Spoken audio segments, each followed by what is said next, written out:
Them Notorious Pigs. By Lucy Maud Montgomery.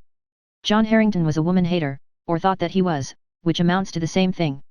He was 45 and, having been handsome in his youth, was a fine-looking man still. He had a remarkably good farm and was a remarkably good farmer. He also had a garden which was the pride and delight of his heart, or, at least, it was before Mrs. Hayden's pigs got into it. Sarah King, Harrington's aunt and housekeeper, was deaf and crabbed, and very few visitors ever came to the house. This suited Harrington. He was a good citizen and did his duty by the community, but his bump of sociability was undeveloped. He was also a contented man, looking after his farm, improving his stock, and experimenting with new bulbs in undisturbed serenity. This, however, was all too good to last. A man is bound to have some troubles in this life, and Harrington's were near their beginning when Perry Hayden bought the adjoining farm from the heirs of Shakespeare Ely, deceased, and moved in. To be sure, Perry Hayden, poor fellow, did not bother Harrington much, for he died of pneumonia a month after he came there, but his widow carried on the farm with the assistance of a lank hired boy. Her own children, Charles and Theodore, commonly known as Bobbles and Ted, were as yet little more than babies. The real trouble began when Mary Hayden's pigs, 14 in number and of half-grown voracity, got into Harrington's garden. A railing, a fir grove, and an apple orchard separated the two establishments, but these failed to keep the pigs within bounds. Harrington had just got his garden planted for the season, and to go out one morning and find a horde of enterprising porkers rooting about in it was, to put it mildly, trying. He was angry, but as it was a first offense he drove the pigs out with tolerable calmness, mended the fence, and spent the rest of the day repairing damages. 3 days later the pigs got in again. Harrington relieved his mind by some scathing reflections on women who tried to run farms. Then he sent Mordecai, his hired man, over to the Hayden place to ask Mrs. Hayden if she would be kind enough to keep her pigs out of his garden. Mrs. Hayden sent back word that she was very sorry and would not let it occur again. Nobody, not even John Harrington, could doubt that she meant what she said. But she had reckoned without the pigs. They had not forgotten the flavor of Egyptian fleshpots as represented by the succulent young shoots in the Harrington domains. A week later Mordecai came in and told Harrington that them Notorious Pigs were in his garden again. There is a limit to everyone's patience. Harrington left Mordecai to drive them out, while he put on his hat and stalked over to the Hayden's place. Ted and Bobbles were playing at marbles in the lane and ran when they saw him coming. He got close up to the little low house among the apple trees before Mordecai appeared in the yard, driving the pigs around the barn. Mrs. Hayden was sitting on her doorstep, paring her dinner potatoes, and stood up hastily when she saw her visitor. Harrington had never seen his neighbor at close quarters before. Now he could not help seeing that she was a very pretty little woman, with wistful, dark blue eyes and an appealing expression. Mary Hayden had been next to a beauty in her girlhood, and she had a good deal of her bloom left yet, although hard work and worry were doing their best to rob her of it. But John Harrington was an angry man and did not care whether the woman in question was pretty or not. Her pigs had rooted up his garden, that fact filled his mind. Mrs. Hayden, those pigs of yours have been in my garden again. I simply can't put up with this any longer. Why in the name of reason don't you look after your animals better? If I find them in again I'll set my dog on them, I give you fair warning. A faint color had crept into Mary Hayden's soft, milky white cheeks during this tirade, and her voice trembled as she said, I'm very sorry, Mr. Harrington. I suppose Bobbles forgot to shut the gate of their pen again this morning. He is so forgetful. I'd lengthen his memory, then, if I were you, returned Harrington grimly, supposing that Bobbles was the hired man. I'm not going to have my garden ruined just because he happens to be forgetful. I am speaking my mind plainly, madam. If you can't keep your stock from being a nuisance to other people you ought not to try to run a farm at all. Then did Mrs. Hayden sit down upon the doorstep and burst into tears. Harrington felt, as Sarah King would have expressed it, every which way at once. Here was a nice mess. What a nuisance women were, worse than the pigs. Oh, don't cry, Mrs. Hayden, he said awkwardly. I didn't mean, well, I suppose I spoke too strongly. Of course I know you didn't mean to let the pigs in. There, do stop crying.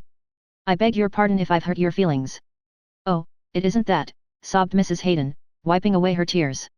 It's only, I've tried so hard, and everything seems to go wrong. I make such mistakes. As for your garden, sir, I'll pay for the damage my pigs have done if you'll let me know what it comes to. She sobbed again and caught her breath like a grieved child. Harrington felt like a brute. He had a queer notion that if he put his arm around her and told her not to worry over things women were not created to attend to he would be expressing his feelings better than in any other way. But of course he couldn't do that. Instead, he muttered that the damage didn't amount to much after all, and he hoped she wouldn't mind what he said, and then he got himself away and strode through the orchard like a man in a desperate hurry. Mordecai had gone home and the pigs were not to be seen, but a chubby little face peeped at him from between two scrub, bloom white cherry trees. Gee way, you bad man. said Bobbles vindicatively. Gee Wei. You made my mommer cry, I saw you. I'm only Bobbles now, but when I grow up I'll be Charles Henry Hayden and you won't dare to make my mommer cry then. Harrington smiled grimly. So you're the lad who forgets to shut the pigpen gate, are you? Come out here and let me see you. Who is in there with you? Ted is. He's littler than me. But I won't come out. I don't like you. Gee Wei home. Harrington obeyed. He went home and to work in his garden. But work as hard as he would, he could not forget Mary Hayden's grieved face. I was a brute. He thought. Why couldn't I have mentioned the matter gently? I dare say she has enough to trouble her. Confound those pigs. After that there was a time of calm. Evidently something had been done to Bobbles' memory, or perhaps Mrs. Hayden attended to the gate herself. At all events the pigs were not seen and Harrington's garden blossomed like the rose. But Harrington himself was in a bad state. For one thing, wherever he looked he saw the mental picture of his neighbor's tired, sweet face and the tears in her blue eyes. The original he never saw, which only made matters worse. He wondered what opinion she had of him and decided that she must think him a cross old bear. This worried him. He wished the pigs would break in again so that he might have a chance to show how forbearing he could be. One day he gathered a nice mess of tender young greens and sent them over to Mrs. Hayden by Mordecai. At first he had thought of sending her some flowers, but that seemed silly, and besides, Mordecai and flowers were incongruous. Mrs. Hayden sent back a very pretty message of thanks, whereat Harrington looked radiant and Mordecai, who could see through a stone wall as well as most people, went out to the barn and chuckled. The little widder hind tea caught him. Who'd a thought it? The next day one adventurous pig found its way alone into the Harrington garden. Harrington saw it get in and at the same moment he saw Mrs. Hayden running through her orchard. She was in his yard by the time he got out. Her sunbonnet had fallen back and some loose tendrils of her auburn hair were curling around her forehead. Her cheeks were so pink and her eyes so bright from running that she looked almost girlish. Oh, Mr. Harrington, she said breathlessly, that pet pig of Bobbles is in your garden again. He only got in this minute. I saw him coming and I ran right after him. He's there, all right, said Harrington cheerfully, but I'll get him out in a jiffy. Don't tire yourself. Won't you go into the house and rest while I drive him around? Mrs. Hayden, however, was determined to help and they both went around to the garden, set the gate open, and tried to drive the pig out. But Harrington was not thinking about pigs, and Mrs. Hayden did not know quite so much about driving them as Mordecai did, as a consequence they did not make much headway. In her excitement Mrs. Hayden ran over beds and whatever came in her way, and Harrington, in order to keep near her, ran after her. Between them they spoiled things about as much as a whole drove of pigs would have done. But at last the pig grew tired of the fun, bolted out of the gate, and ran across the yard to his own place. Mrs. Hayden followed slowly and Harrington walked beside her. Those pigs are all to be shut up tomorrow, she said. Hiram has been fixing up a place for them in his spare moments and it is ready at last. Oh, I wouldn't, said Harrington hastily. It isn't good for pigs to be shut up so young. You'd better let them run a while yet. No, said Mrs. Hayden decidedly. They have almost worried me to death already. In they go tomorrow.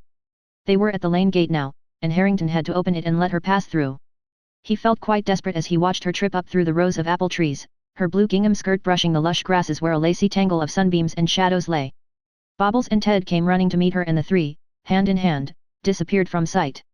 Harrington went back to the house, feeling that life was flat, stale, and unprofitable. That evening at the tea table he caught himself wondering what it would be like to see Mary Hayden sitting at his table in place of Sarah King, with Bobbles and Ted on either hand. Then he found out what was the matter with him. He was in love, fathoms deep, with the blue-eyed widow. Presumably the pigs were shut up the next day, for Harrington's garden was invaded no more. He stood it for a week and then surrendered at discretion. He filled a basket with early strawberries and went across to the Hayden place, boldly enough to all appearance, but with his heart thumping like any schoolboy's. The front door stood hospitably open, flanked by rows of defiant red and yellow hollyhocks. Harrington paused on the step, with his hand outstretched to knock. Somewhere inside he heard a low sobbing. Forgetting all about knocking, he stepped softly in and walked to the door of the little sitting room. Bobbles was standing behind him in the middle of the kitchen but Harrington did not see him. He was looking at Mary Hayden, who was sitting by the table in the room with her arms flung out over it and her head bowed on them. She was crying softly in a hopeless fashion. Harrington put down his strawberries. Mary! He exclaimed. Mrs. Hayden straightened herself up with a start and looked at him, her lips quivering and her eyes full of tears. What is the matter? Said Harrington anxiously. Is anything wrong? Oh, nothing much, said Mrs. Hayden, trying to recover herself. Yes, there is too.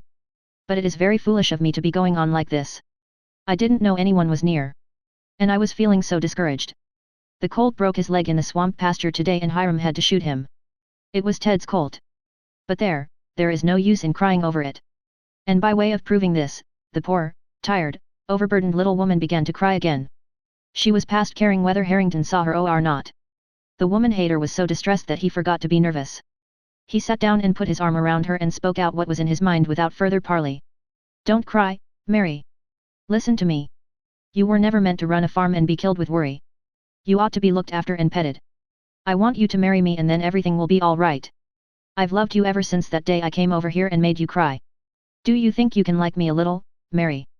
It may be that Mrs. Hayden was not very much surprised, because Harrington's face had been like an open book the day they chased the pig out of the garden together. As for what she said, perhaps Bobbles, who was surreptitiously gorging himself on Harrington's strawberries, may tell you, but I certainly shall not. The little brown house among the apple trees is shut up now and the boundary fence belongs to ancient history. Sarah King has gone also and Mrs. John Harrington reigns royally in her place. Bobbles and Ted have a small, blue-eyed, much spoiled sister, and there is a pig on the estate who may die of old age, but will never meet his doom otherwise. It is Bobbles' pig and one of the famous 14. Mordecai still shambles around and worships Mrs. Harrington. The garden is the same as of yore, but the house is a different place and Harrington is a different man. And Mordecai will tell you with a chuckle, it was them notorious pigs as did it all.